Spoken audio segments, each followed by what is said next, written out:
For me, it's the success of the first one and the fact that John was coming around, championing this one ahead again the second time around. The fact that most of the members of the first one were in the second one, and but again, it was brilliantly the execution of the first one that really sort of spoke loudly. I absolutely adore the first movie. I thought it was, you know, one of the movies of that year.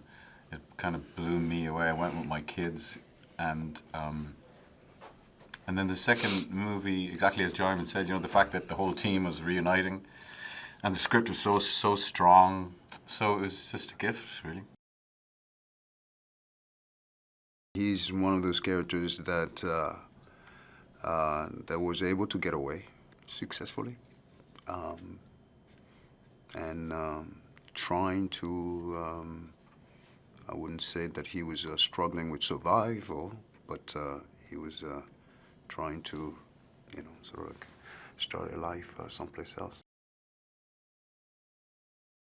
The expansion of the world of the story means that they encounter people, other people, and my character is one of those. And there's a lovely circular story to my character, which is, I thought, is brilliantly written, and also he goes on quite an interesting journey emotionally, which is lovely to play as an actor. It's sort of a meditation on societally how we react to crises. Some people retreat, some people try to help.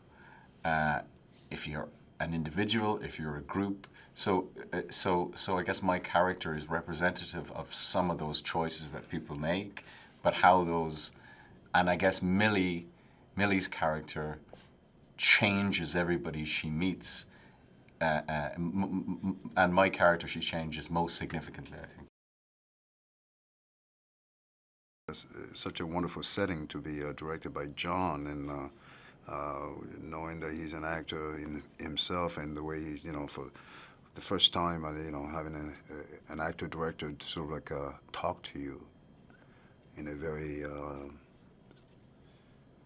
more on an emotional tone of dialogue than the verbal, sort of like the usual type, you know. So that was unusual to be directed by you know, by John. His favorite movie is Jaws, so that just tells you everything.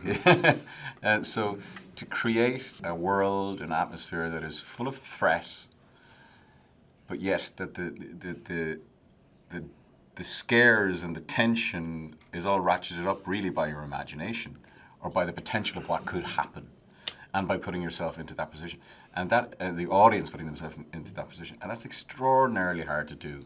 I mean, you look at the masters of that, you know, obviously Spielberg, Hitchcock, whomever, you know what I mean? The fact that he can do that, like that, straight off the bat, is kind of, it's kind of amazing, and still be one of the nicest people in the world. I think Cillian has so much more running.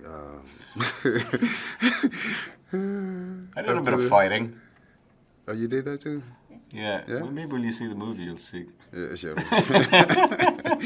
Once I get around to it, yeah. Well, he did some excellent evasive driving. My stunt were quite.